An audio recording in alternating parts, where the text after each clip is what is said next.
this brings us to clarifying your future spousal satisfaction. Like, how does one begin to get an idea of the experience that they want to have as a wife? How do you do that? What guidance can I give you? So we have a formula. Spousal preferences is a function of marital needs plus love desires plus relational values. The basic formula. There is a few additions, but let's start off with the basics. So you got to know, like, what is it that when you are married, what are your marriage needs? So what are marriage needs? Now, I've said this before. It's on the 90-minute sessions. It's also in the recordings that I've made available to you after these group coaching sessions. It's basically feeling contained. It's basically feeling contained. Feeling contained in a marriage. What does it mean, feeling contained? So when you are with somebody or in a certain place, with situation, with people, is the people you with or the person you with containing you in a way that allows you to feel safe? So marital needs are largely about containment, a container. And it's usually about a few things. One is, do you feel safe with the person? Do you trust the person? There's no danger to you in any way. There's no threat to you in any way. Can you be yourself without the person going bananas? Can you say what you want to say, express yourself, and be allowed and heard and accepted? Is also a part of marital needs or containment. That when you have the person, you feel safe with them, they encourage you to be you, they support you in being you, and their presence adds to your life, not takes away. So somebody can be with a man who wants her money, or a man who can get very aggressive, or she can be with a man who's a drug addict or a heavy drinker, where she feels unsafe when he drives going home, drunk and all that after the Christmas party, whatever. I'm just giving examples. Or she could be with somebody who drives very riskily, recklessly.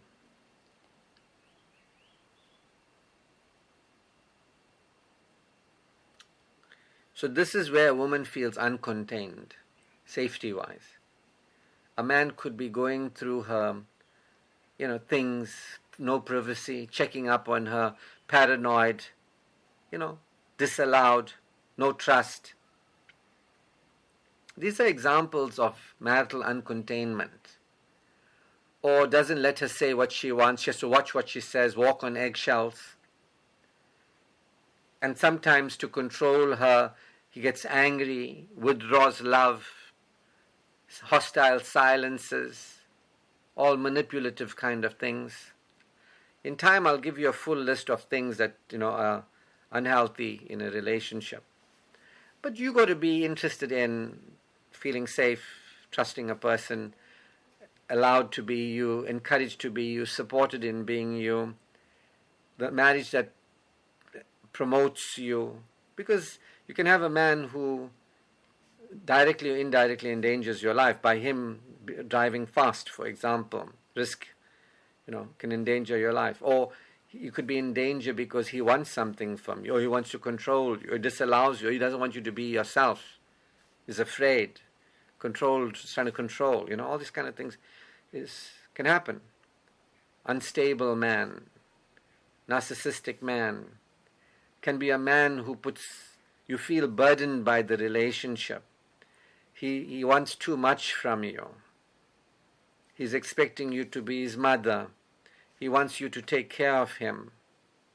He's not giving, but he's taking. You know what I mean? These are things like marital uncontainment.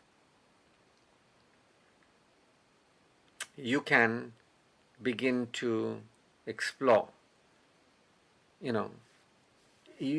So like marital needs. So if I ask you, like, your future self as a married wife who's thriving, can you tell me about that marriage?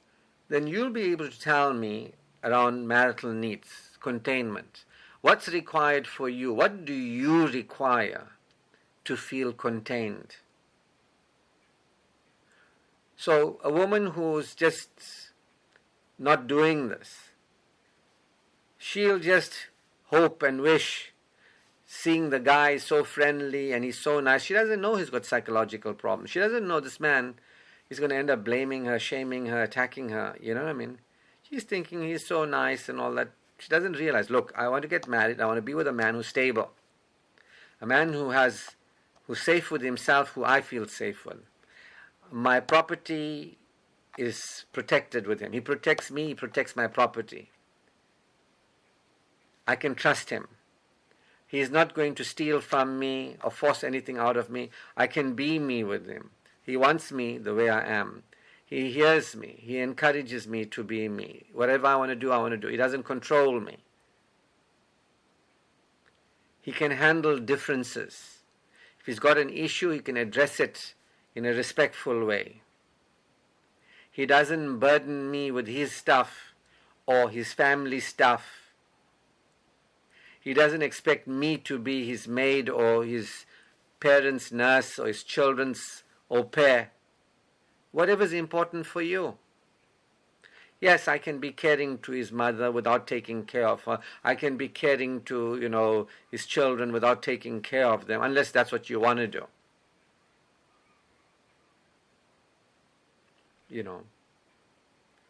This is who I am. And I have integrity. Remember, progressive women are personally satisfied. They already got their own lives. They just want somebody to share their life with them. They don't want to lose themselves in somebody else's life. They want to have a healthy addition to their life.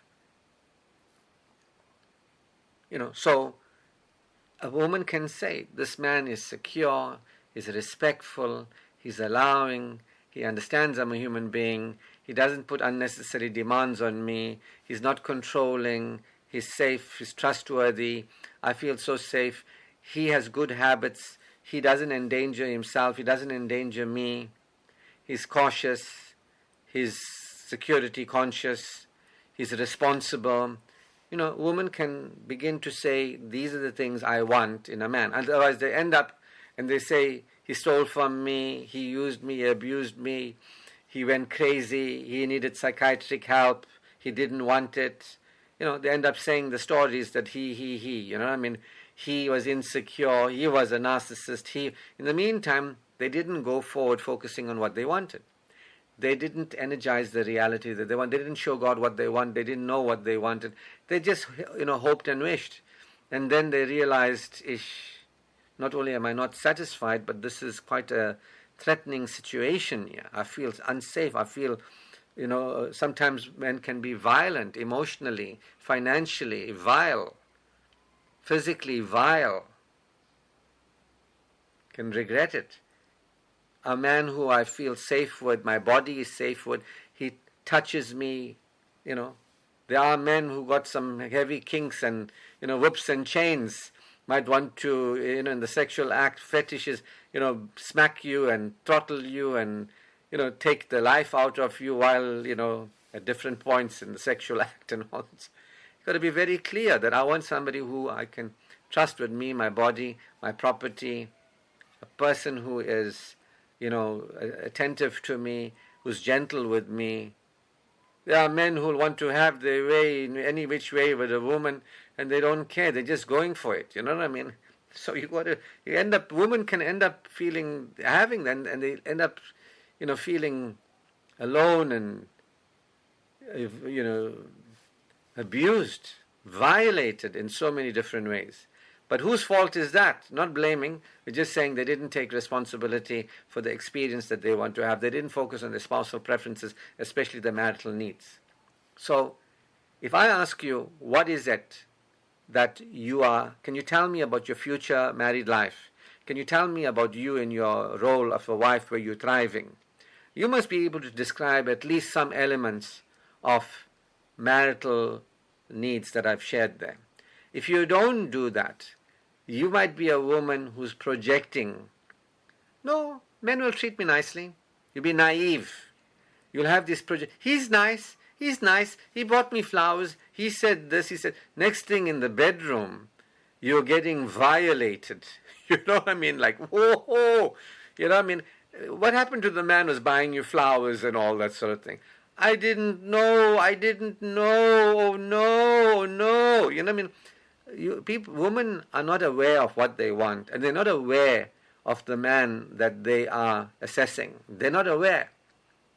This is what you got to become aware of. What do I want? And so when it's time for selection, you'll be able to sense, you'll be able to ask questions, you'll be able to see, you'll be able to assess the P, the princess and the P. You'll be able to sense even the slightest issue. Energetically, you'll realize, no. And by the way, if you do this correctly, all the crazies and psychos won't come your way.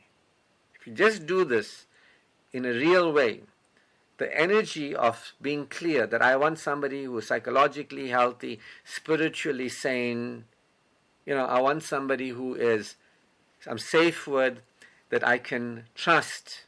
How nice it is to be with that kind of person.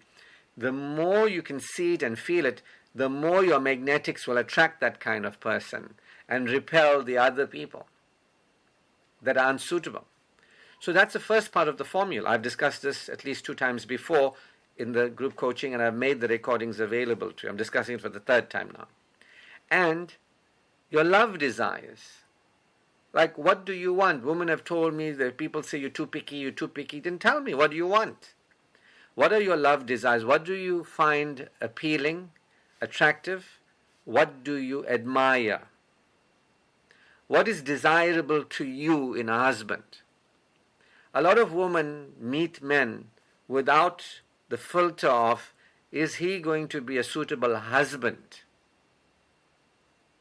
or spouse? They just meet somebody and then they get going with that guy. But they don't say, look, I'm not just going to get going with anybody. These are the things I'm looking for in husband quality. You know what I mean?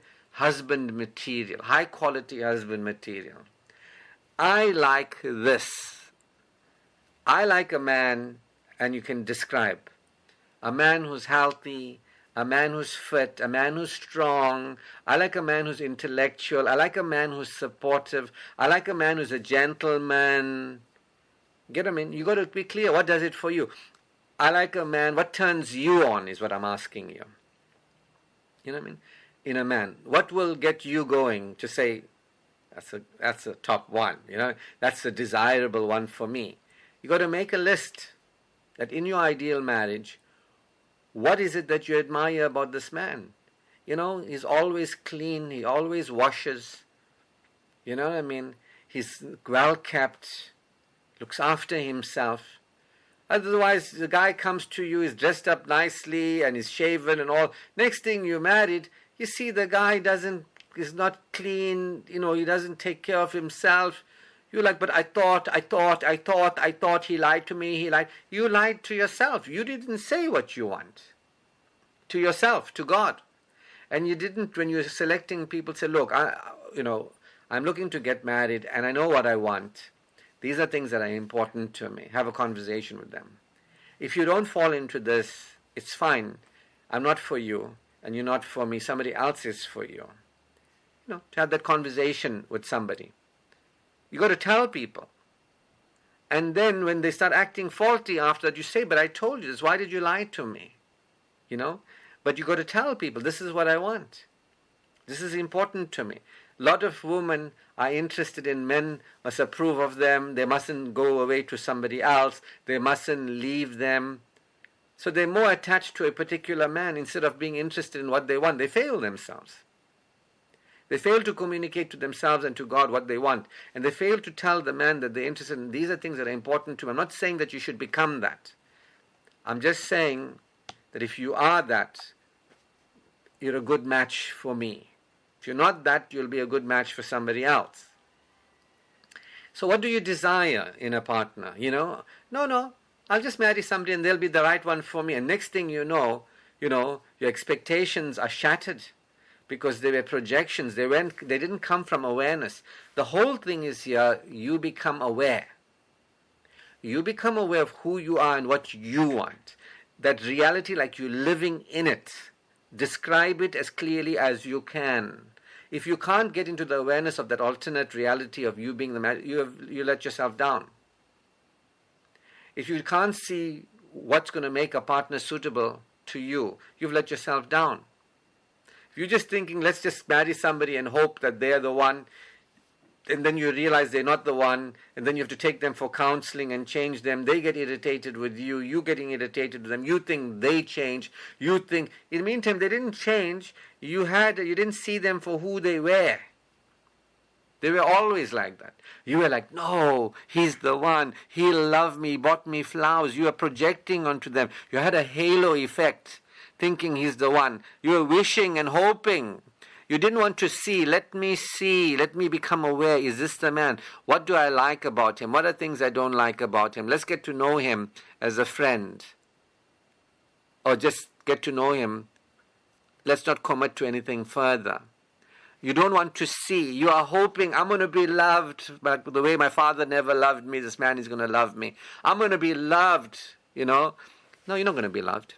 God loves you. Nobody can love you. But you can have somebody who's suitable for you. You can have somebody who's suitable for you. That's you caring for yourself by giving you somebody who's suitable for you. By choosing with somebody. You got to know who's suitable for you, why they're suitable for you. And select the people that are suitable for you. That's love in marriage for yourself.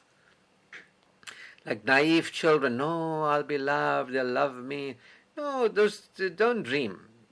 Keep dreaming.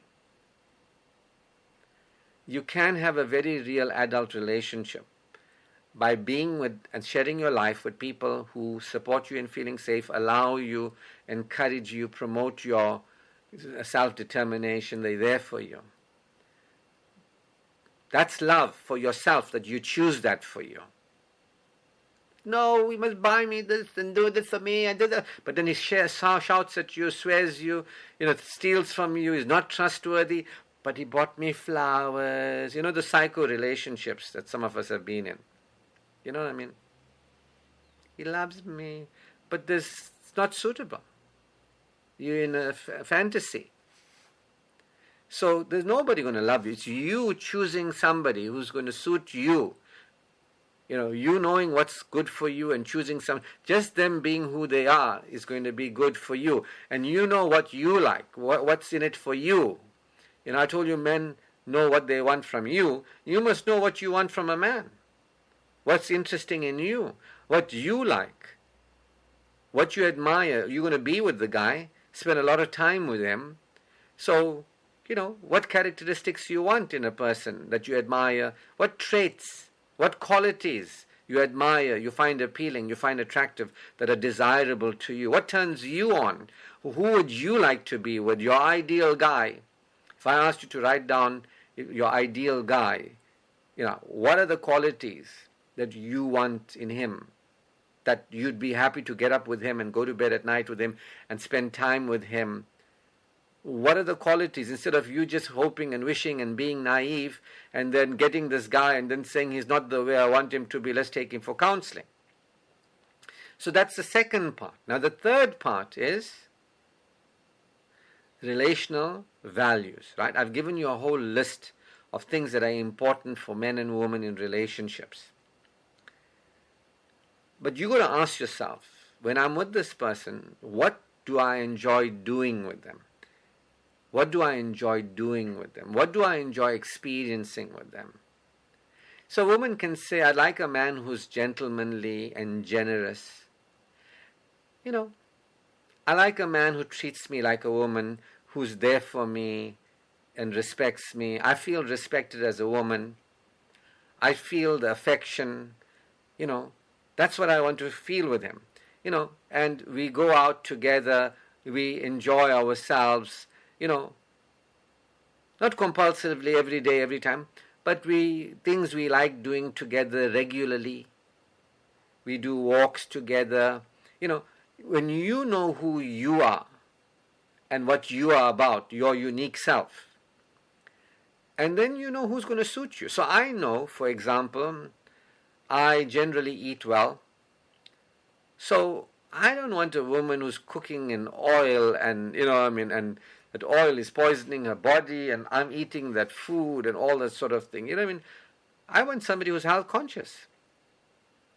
He must love me. She must love me. This is what it's all about. Making sure you're with somebody who's compatible. It's up to you. And yes, they can care for you. Yes, they can share what they're... You must love me, love me. You don't know. This is what it's about. Choose somebody, know what you want. Choose somebody who is selective, attract the people and select the one who feels right for you and who's going to give you these elements. So if you like going for walks, if you're an extrovert, then say I like a partner who's an extrovert, likes walking with me. If you are a heavy extrovert, you climb mountains and all that, and your partner sits at home, doesn't want to leave the house, then it's relational values. What's your values in that marriage? What do you want to do with your partner? What do you want to experience with your partner? Like I know I'm a sensible guy. When I'm speaking with a woman, I'd like her to have some kind of sensibility. Talk sense. So I want a woman who's sensible and logical. Not some superstitious auntie who's like just doing things because of, like, let's look at things and let's be sensible, let's reason. Like, for example, I know my spending behavior. I spend, but I don't waste money. I would like a woman who's thrifty, like me. Wherever we can save, we save. But when we have to spend, we spend. You know what I mean? So you got to know who you are in your life, around money, around food, around the things that are part of, around work. And so if I am a person like me who does this kind of work, I can say I want a partner to join me in my work or support my work at the very least. So this brings us to the question you asked me, that a woman may say, what I want to do with my partner is to do some kind of community service together. Okay. But, does it have to be you and a partner doing community service? Because can't you do community service by yourself and with others? Is it a must-have? You get what I mean? But it's your values. It's your values. So my point is, if I ask you, what are you living, can you tell me your marital needs, your love desires? Can you tell me your relational values? These are more important than these kind of things, unless you are in that business. If you are in that business and you want somebody to be in that business with you, that's a different story. But it's not really about serving the community. You get what I mean? You can serve the community by yourself without your husband. There are things that I do to serve the community that doesn't involve a spouse. That's not, I don't see that as, something a spouse has to. But it can be that'll be nice. I would like that too. You can include that. I'm saying that you got to prioritize the big stuff. You know what I mean? Like, we have the same eating habits, or we have the same, sleeping habits, or we are compatible, we have the same intellectual reasoning and understanding, we do fun things together. If it's not doing community service, it's not a big deal, but we spend time together by ourselves. So for me, I would suggest that a higher value, a relational value would be like, what do you do with him for yourself, rather than what do you do with him for the community, which you can also include that. But it'll be more like, what do you all enjoy doing that serves both of you? How do you all enjoy spending time together? Now, it's worrisome if somebody tells me that, social work is such a big part of their life, unless it's their profession. If somebody is getting paid for social work, I'm okay with that. But if somebody is doing a whole lot of voluntary work and they're not getting paid for it, and now they want a husband to do that kind of voluntary work, it could be codependency. It could be. I'm not saying that it is, but it could be. You see, so by actually putting pen to paper and answering these questions, it can reveal so much to you about you. And, where you are in alignment with adult spousal desires, or where you might have codependency, dependency issues. You know what I mean? Now, it's normal for somebody to say, look, I'd like a partner who fits in with my family. That's compatibility. I have a close relationship with my family, and I'd like a partner who fits in with them and they're comfortable with them. That's fine. But if somebody says, I'd like to have a partner who my parents approve of, and, he must be their son, and, be the son they never had, and all. It can be a relational value, but it could be that you're operating as a child in your role as parents. We want you to be an adult, having a pleasing, pleasant, satisfying life as an adult, not as a child, needy, co-needy, anti-needy, and then trying to fit in this spousal preferences in it. So there's nothing to feel bad about. Everything is learning. We fail forward. We can see where we are in error, and we can correct. That's how you go forward. If you make mistakes, you correct it, you get clear about it, right? So you got to sit and think about this. If you don't do that, you are abandoning your future spousal self. That woman is going to end up in horror when her marital needs are not there. She's going to feel very disappointed when her love desires are not there. She's going to end up feeling dissatisfied when the things she wants to do in a marriage with her husband, he's not interested in. So sometimes you can say, I want a man who's financially stable. That's great. But relational values, let's take it from the word go. So you can say, I want a man who has enough money and to look after himself and share with me and, give me marital support as well. And he's not depending on me and my money, and he's not stealing from me and my money. So you can say, I want to feel safe with the money that I have. Or whatever. I want to feel safe with that and around money. Then you can say, he is very financially responsible and financially developed as a person. You can say that. But that doesn't mean he's going to be generous with you. So you can see, I feel safe with him. He's not going to steal my money. Then you can say he's financially sound. But that doesn't mean he's going to be giving you his money. You've got to get into the third one, the relational values, to say, with him around his money, he shares what he has with me. He looks at me as a woman he loves and adores, and he shares with me fully and freely. I hold a very dear place. He values me, and he gives me, freely. I am his wife, and he treats me so. He's proud to have me.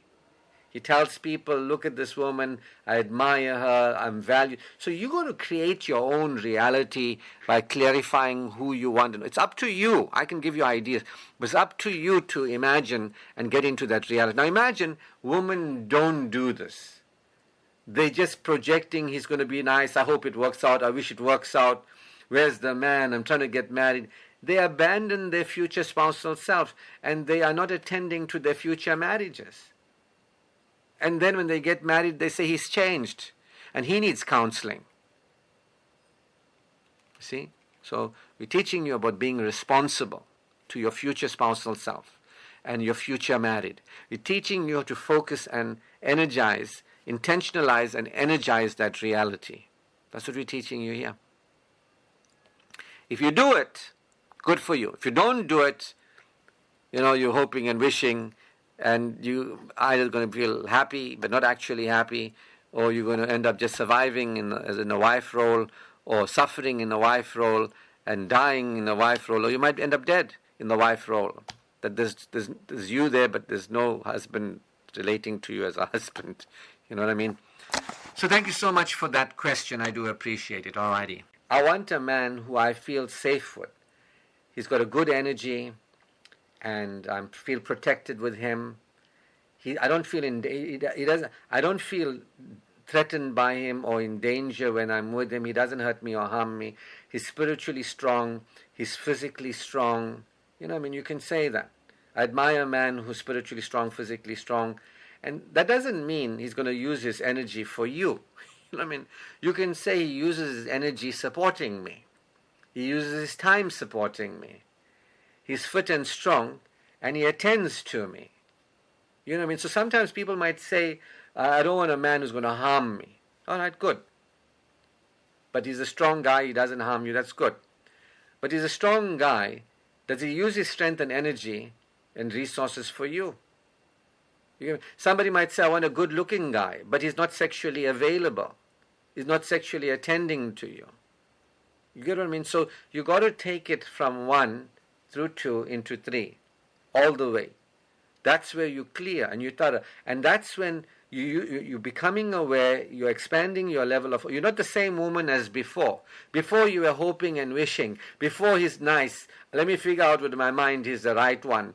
Now you are a prosperous a woman. You know, you're a prosperous pre-marriage woman. You are now clear. You are aware. You're thinking differently. Your energetics are different. You're more aware than you were before. You're clear about who you are, what you want. You are seeing the potentials and possibilities. You're telling God what you're choosing. You're not the same woman anymore. You're a different woman. Your energy has changed. You're going to start attracting different people, repelling unsuitable people, attracting suitable. Your life is going to change. That's why I said at the beginning of this, that if you can get yourself spousally satisfied, you know, it's going to change every area of your life. It's just higher and higher. For the women who are not happy with ease, joy, enjoyment, satisfaction, they're not going to go down this road. For the women who are self-denying and life-depriving, they're just going to carry on keeping away God's good in this world and the world beyond. So that's one more for you. You're very welcome. Okay. Now, when we looked at the table, we said there's a flourishing marriage which has win-win. That's what we want to create, a relationship where we are spousally satisfied and the people we're with are spousally satisfied. You know, and how do we make sure we serve somebody else's spousal satisfaction and our own spousal satisfaction is by first being secure. First being solid in your relationship with God and establishing that relationship with God. The Quran says establish Salah. Establish that relationship with God. And then it's establish that relationship with yourself, your body, your life. Every day, you know what's important to you in the week, in the month. You do for you, your body, your life. You know how you want to live, who you are, how you eat, how you spend money, what work you do, what you do for fun. You know what I mean? You got to know who you are. You got to have a life of your own where you know what you enjoy and you're enjoying living your life, taking the opportunity to enjoy your life to the max as a single person. Like, you know, what movies you like, what music you like, what activities you like, you know, become your own solo mate. Have your own personal satisfaction. You know, connect with people socially. Develop yourself to have people in your life that you can relate to in a healthy way, that you can have people who add to the quality of your life. This is essential. You got to develop yourself with these intelligences, the spiritual intelligence, the self-intelligence, the lifestyle intelligence, and the social intelligence. It's good that you're taking opportunities to connect with people and relate to people, because that's what relationships are all about. In a sense, a spousal relationship is a friendship that goes to the next level. That's what it is. It's a friendship that you have with somebody. It's you sharing yourself with somebody. They sharing themselves with you. You sharing, you know, who you are and what you're about with somebody who likes you and what you're about, and they sharing who they are and what they're about. And you like each other, and you know, you have things in common. You have interests in common. You gel together. You know, you're good friends. Your lives harmonize. And now you take it to the next level of that intimacy, physical, emotional intimacy. You decide to experience things that you don't experience in a friendship. Sleep, get up in the morning, go to bed, care for each other in a way that a husband cares for a wife and a wife cares for a husband. So that's what we're talking about here in our model that we are sharing. We're not talking about house. You get what I mean? So somebody will say, I want to get you married. I know a guy. You know what I mean? They like saying house.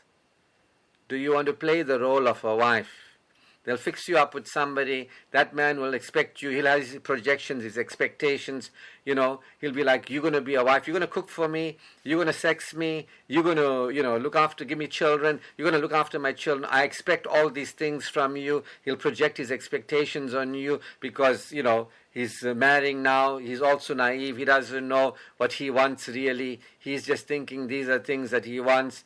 He's imposing on you. He doesn't know who you are, what you want, whether you're going to have children, whether you're going to have children later. He doesn't know. He's just thinking. And then you get married, you're playing house. Next thing he says, but you're my wife. You're supposed to do this. You're supposed to do this. And you're like, oh my God, what did I do now? And then you'll say, you're my husband. You're supposed to do that.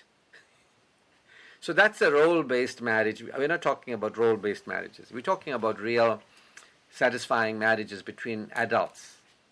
People want to be together and enjoy being together and value each other and value the caring, that giving it and receiving it, a pleasure to care for somebody, a pleasure to, really value you as a person. They know you as a person and they want to be with you. It's not like, hey, you look good, let's get it on, become my wife, be my wife, I'll be your husband, let's get into the role. This is person.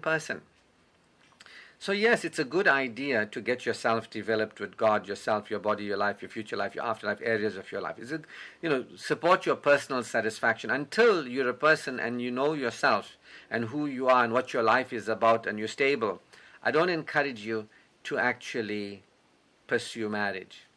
But if you are there and having as much fun as you can by yourself and you know who you are and what your life is about, and now you want to add to your personal satisfaction, then that's great.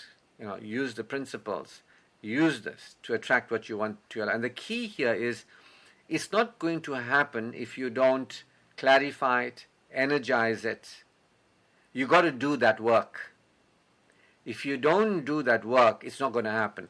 You have to become the person who is aware of what you want to live and is living it in your imagination and clear about what you like about it and what's important to you. When you do that, that's when the magnetics work. It won't work just by you being in the classroom and somebody telling you, I want to fix you up, and you're going to have an ideally suitable person there. If you get the magnetics right, if you are energizing, if you know what you want, you're seeing and feeling it to be so, you can imagine your life in the way you want it to be, and the feeling of it is like it's really here now, even though there's no man, you're in the havingness of what you want, then the energetics are aligned. Then it can happen anyway. Somebody might say to you, I want to introduce you to somebody. But if your energetics are aligned, and you then say, somebody says, I want to introduce you to somebody. If your energy is aligned and it's a wrong person, that person will not be able to get into your space. You get what I mean? If you're really aligned in energy. There are people who can't enter my space because I'm so clear in what I want. They can't enter my space. I can't enter their space either. So the more you're clear about what you want, people might want to introduce you to people who have good ideas for you, but if they're not the right people, they won't be in your space. And if you are who you are, and you being with these people, and if they're not right for you, they'll sense you. And they'll say, hey, this one is too sophisticated. You understand? They'll back down. If you are just being you and saying, yeah, I'm interested in marriage, I'd like to be married, these are things that are important for me, these are things I like in my life, this is what I want. If you start presencing yourself with the person who's talking marriage with you, immediately, if they're not right for you, they'll be gone.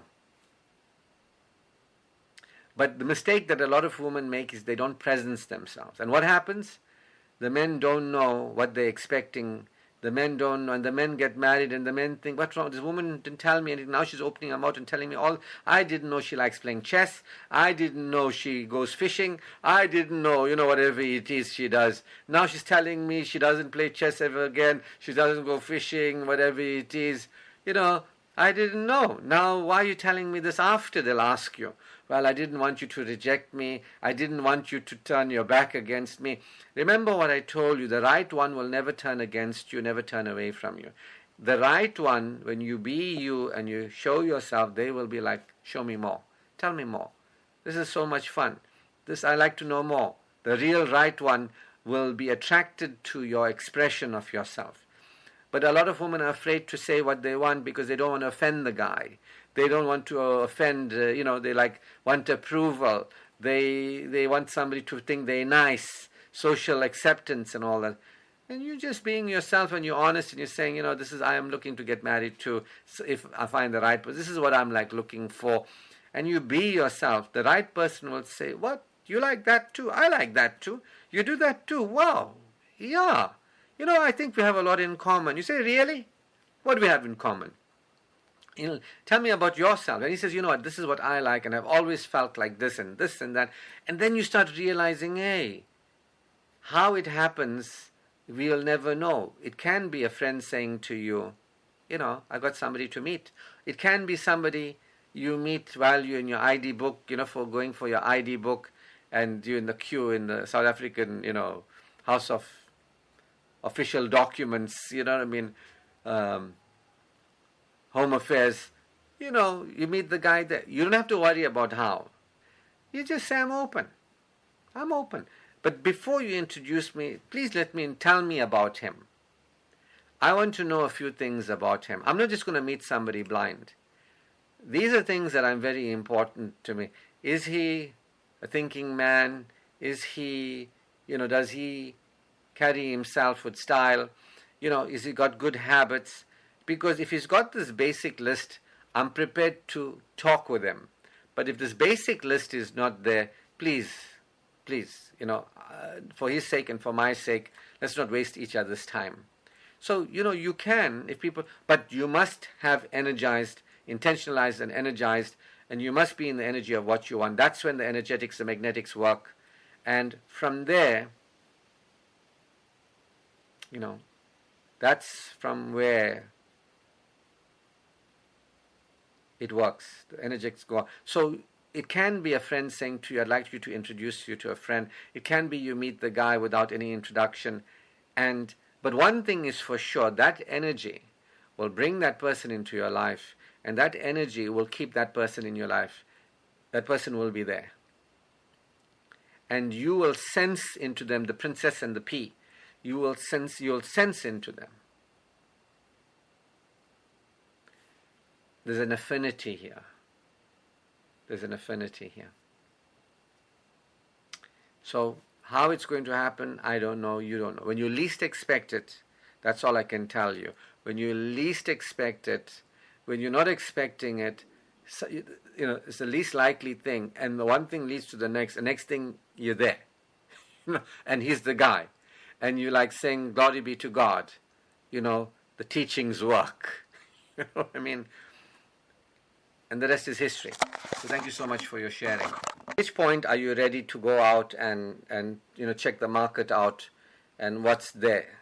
So as I've explained to you in the previous track, that first make sure you feel secure. No man is going to make you feel secure. Second, make sure you are operating in a self-benefiting way. No man is going to benefit you the way you can benefit you. Be interested in your life, the different areas of your life, your body, your life, your work life. Get your life in order. Know who you are, know what you are about, what your ambitions are for your future self, for your future life. You must be an entity in your own right. You must be unique, you yourself. When you are enjoying yourself, you have your friends, whatever it is, you have your life, you're learning things, whatever it is, you're living your life, and you're ready, you're saying, you know what, I've reached my personal satisfaction, and now it's time for me, when you feel that it's time for you, that you want to have the spousal satisfaction, and then you've clarified your spousal preferences in the way that I've shared with you, and you intentionalized it, and you energized the essence of it, and you are now seeing and feeling yourself to be already married, this is an indication that you are ready to be married. Now, you can use this to be in a love relationship. It depends on you. Maybe you're not ready to be married and you say, I want to be in a love relationship, a temporary thing.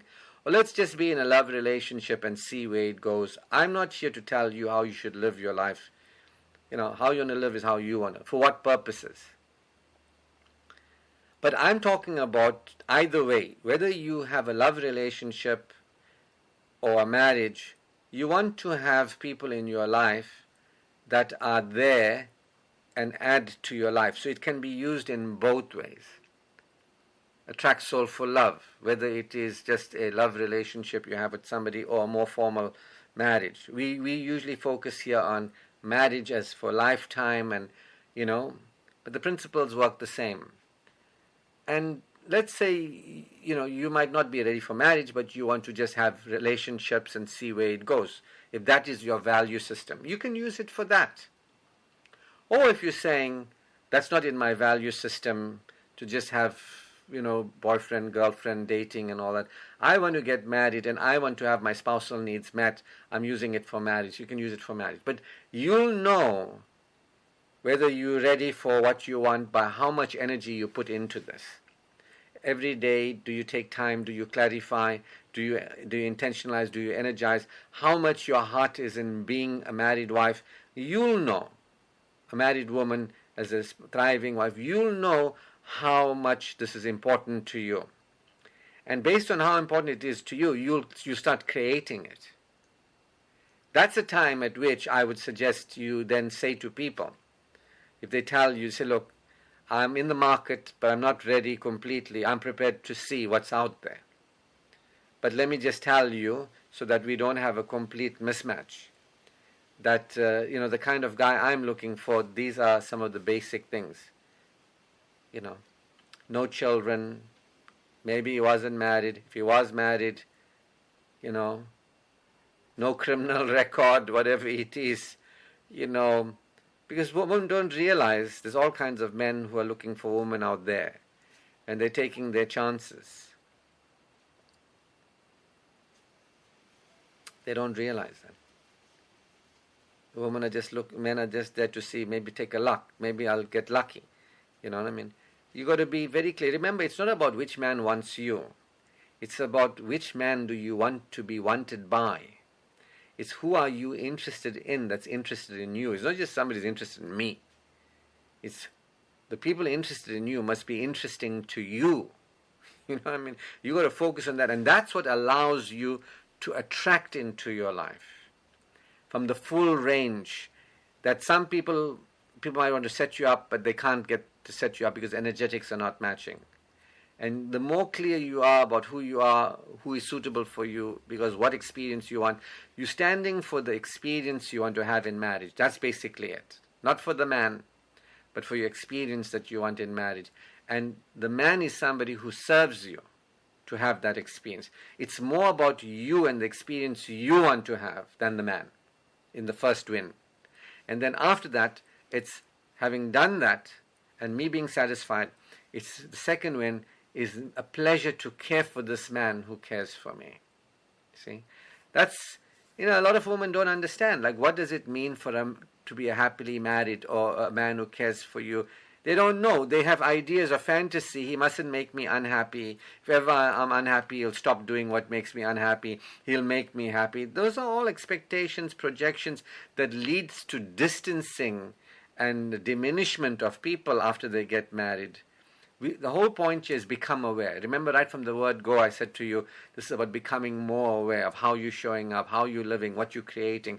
Become more aware of what you can experience, what you desire. Become aware of the reality you want to live in. From that reality you want to live in, have the awareness from the woman you want to be in that reality. This is all taking responsibility for creating the marriage you want, which is the mistake that most women don't do. And if some women who do it, they do it unconsciously, and it works for them nonetheless. Thank you so much for your sharing. I trust that gives you more clarity. And things from your sharing. The first one is awareness. The more we can be aware, the less reactive we are. The more reactive we are, the less aware we are. So when we have ideas of how things should be, and when they're not the way we think they should be, and we are being self-righteous, it shouldn't be like that, it should be like this, we're not being aware. We're not being aware. We're just reacting to things not being the way we think they should be, things being the way they not supposed to be. So part of spiritual development is choosing allowance, easing up, so that we can see what's really going on, not project that it shouldn't be going on or reacting to it, being into self-righteousness or self-rightness and wrongness. So just as a spiritual development practice, just choosing ease in every situation, choosing to be aware, choosing to not react, choosing to be in allowance, choosing to address affectedness in us, it makes us very attractive as a spouse, because the more you are in your mind and reactions, another spouse doesn't like it. When they look at you, it's not fun to be with, it's not pleasant, it's offensive. It can result in sabotaging a marriage.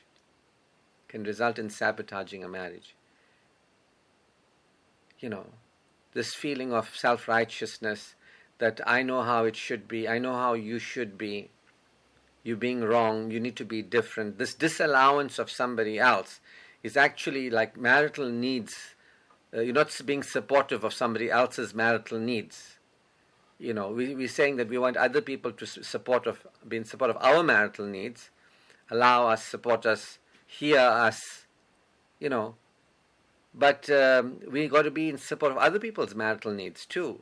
That no matter what is going on, we got to be respectful and valuing.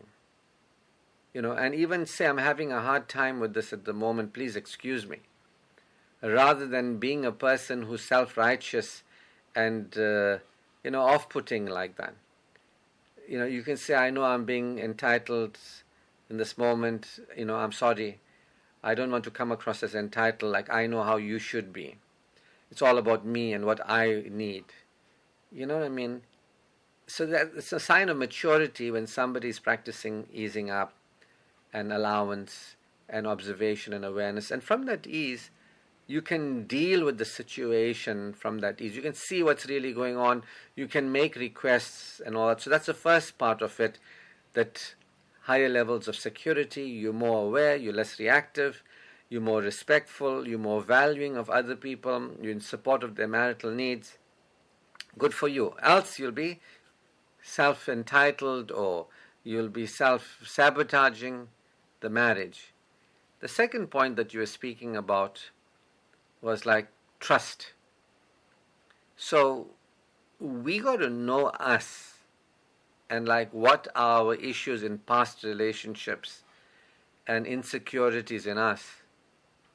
Like how, if we've had betrayal growing up from parents and abandonment from parents, whatever it is, and we have patterns in our life from ex-spouses or from ourselves where we abandoned ourselves, or ex-spouses sort of abandoned us, they're not available, then we can recognize we've got an issue to address before we get married. These are things that you've got to see in yourself before you get married. And then you can get to the point of saying, well, what I want in a relationship is a loyal spouse. I want a loyal spouse. What does it look like and feel like for me to be in a relationship with a loyal spouse? Somebody who's trustworthy. So you can include that as part of your preferences. That the love desire, what do I find appealing about my spouse, is that, this person is trustworthy and the need is safety. And I feel like reassured. That's what I'm looking for, to be in a relationship with somebody. So before you marry the person, you must know yourself in the reality you want to be in and enjoying it. If you can't, in your imagination now, experience the reality you desire, it's not going to happen in the world out there. You have to be open and receptive. So thank you so much for bringing that up, and well done to her as well.